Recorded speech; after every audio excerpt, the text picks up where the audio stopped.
Hello, welcome everyone to today's security presentation. My name is Nicole and I am the business development person at IT Matters, Inc. We are more than just a technology company here in Houston. Today's webinar is all about cybersecurity. What is cybersecurity? Cybersecurity is the practice of protecting systems, networks, and programs from digital attacks. I'm going to walk everyone through the various types of cyber attacks that can be encountered and how you can stay safe. To kick things off here, let's talk about cyber attacks. A cyber attack is any attempt to expose, alter, disable, destroy, steal, or gain information through unauthorized access. There are three types of cyber attacks that I will discuss, which are phishing, email scams, and ransomware. Let's start with phishing. Phishing is an attempt to obtain sensitive information such as passwords by posing as a trustworthy entity. Usually this happens via email, and then the information gathered is used to send spam or compromise other accounts and or steal information. Here are a few examples of how phishing works. As you can see here, there are several factors that help you easily spot a phishing email. So the first example is a pretty generic email. In this case, there is a generic greeting to all. You can also see a fake email address linked to a generic sender called Human Resources, and the email is simply signed Human Resources instead of a person's name. You should know who handles the HR in your company. Departments don't usually send emails, people send emails. So that should be a red flag right there. The second factor to watch out for is urgency. Phishing is all about trying to get you to do something and to do it with urgency. Click this, do this, send this, give this. The list goes on. And building from that, there will usually be fraudulent links involved with a phishing scam. In this next example, you can see another generic greeting, hi. There is no recipient name specified. Notice all the grammatical errors too. Generally, professionals know how to make sure the letter I, when addressing themselves, is capitalized. Pay attention to other errors like a space between the question mark and the last word of the question. And finally, look at how this email was signed. Simply sent from my iPhone. Well, whose iPhone? Who is Belani at fishme.com? Above the from email address, you'll notice this message was sent with high importance. If you do not know the sender, how important is this message to you? Again, that sense of urgency is marked here. So this also applies to social media. I don't know about you, but I don't tend to get too many emails from Instagram. If Instagram sends you an email with a code and a link, chances are it's going to be fraudulent. Again, notice the punctuation error before please sign in. Next up is email scams. Now, a lot of what I just described for phishing happens through email. Email scams are typically coupled with phishing to make it look like it is coming from someone higher up in your organization. Usually, email scams are designed to get money or something of value from you and are often designed to induce panic or a sense of urgency.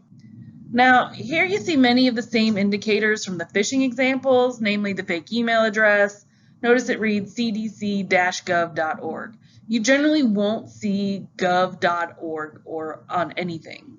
It's either .gov or .org. I'm sure most of us have visited the CDC website more in the past year than ever before, and I'm sure you've noticed the address is simply cdc.gov.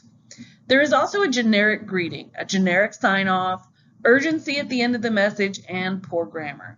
But what is most important to note here is the link. As you can see, the link here does actually say cdc.gov.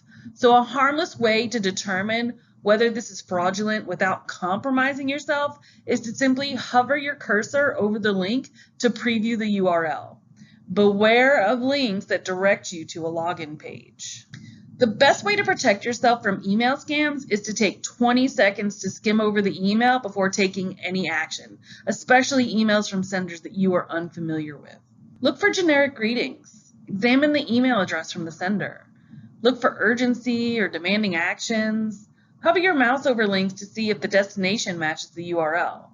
Look for misspellings and grammatical or punctuation errors. Check for secure websites before clicking on it. Do not open attachments right away, and make sure that everything else checks out first.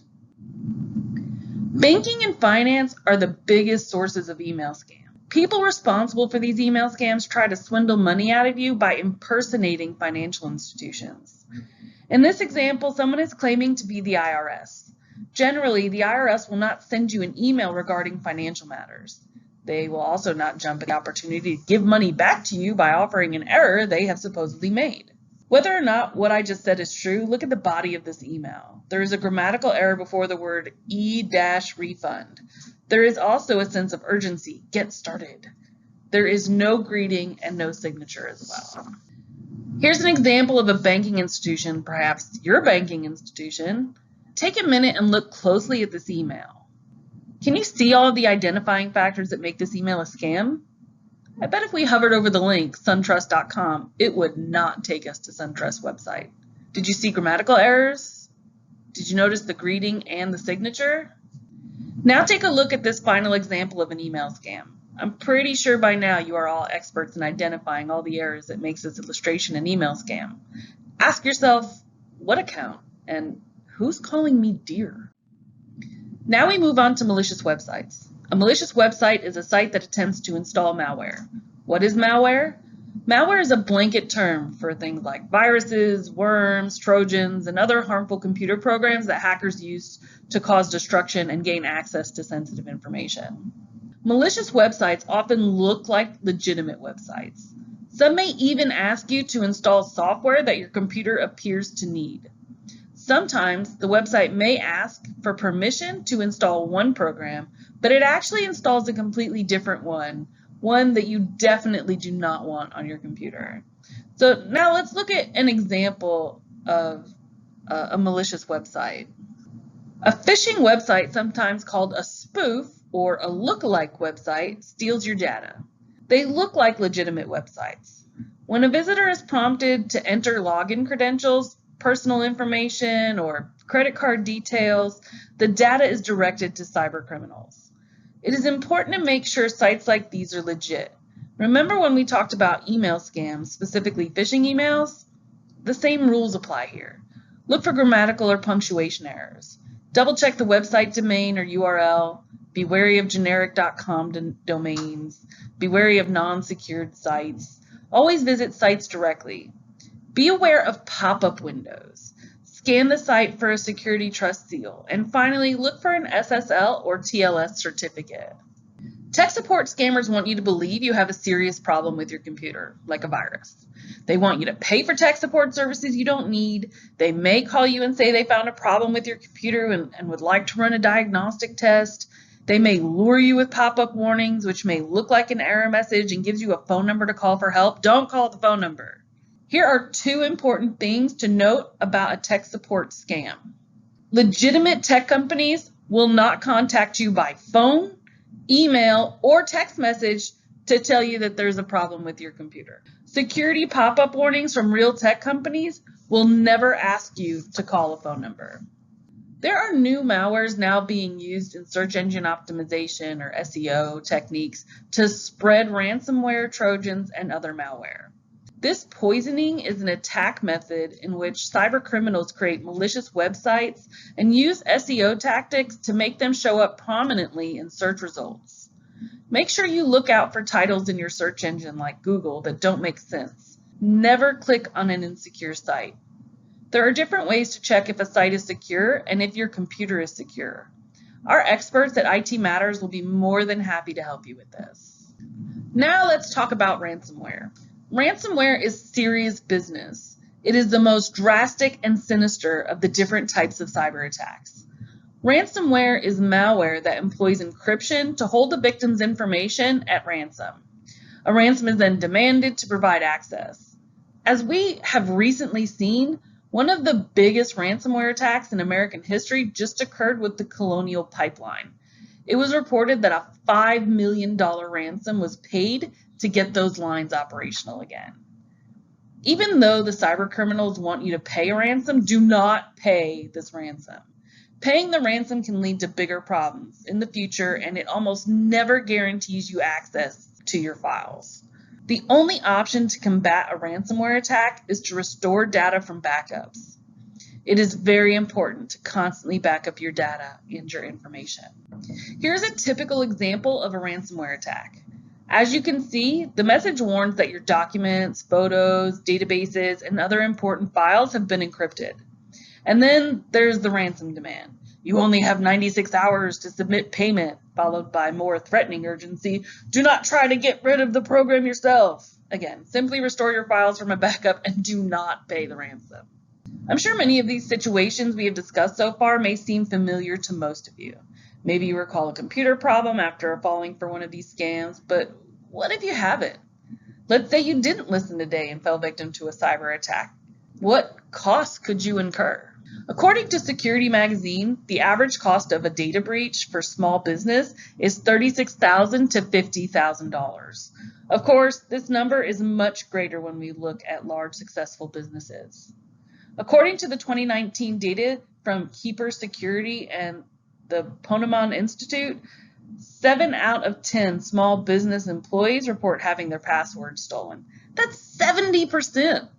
Finally, it has been reported that a third, or 28% of data breaches in 2020 involve small businesses. Of this number, 60% of small businesses that are victims of cyber attacks go out of business within 6 months. With cyber attacks constantly on the rise, let's recap some of the information I have discussed and let's talk about how you can stay safe. First off, be suspicious. It's a wild world out there, and we all need to be on alert more than ever. So the first rule of thumb, never send money or pay for something without confirming it by phone.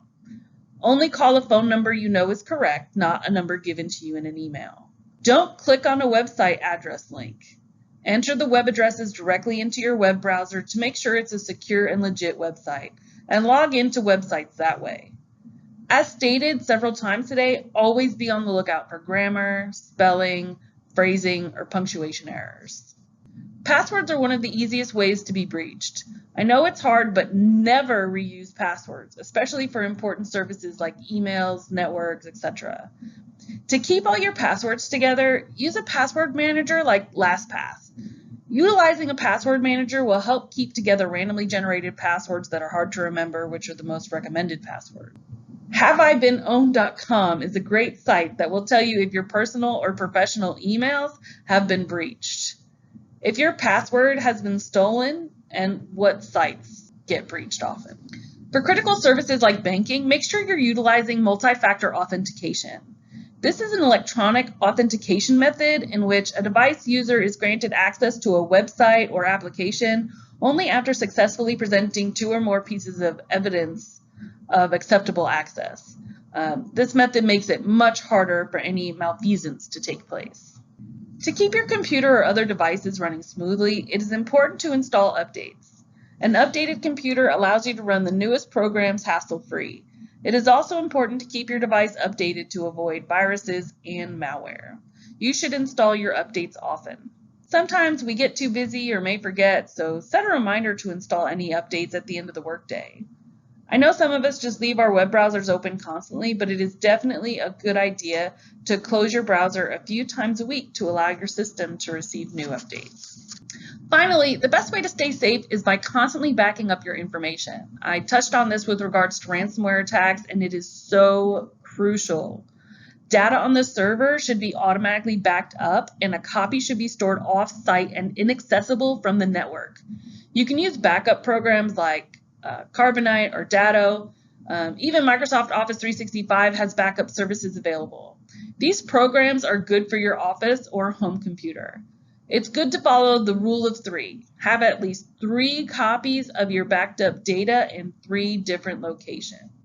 At this time, I'd like to thank all of you for being part of this, and I hope everyone enjoyed the webinar and found it informative. The IT world can be tricky. You should know that to thrive and maintain a competitive advantage, you need a trusted advisor to help you navigate through and guide you down the road to success. Cybersecurity is more important now than ever. IT Matters can help you utilize technology to its fullest potential while working with you to keep your sensitive data safe. If you have any questions, feel free to reach out to us. You can visit our website or simply give us a call at 281-280-8500.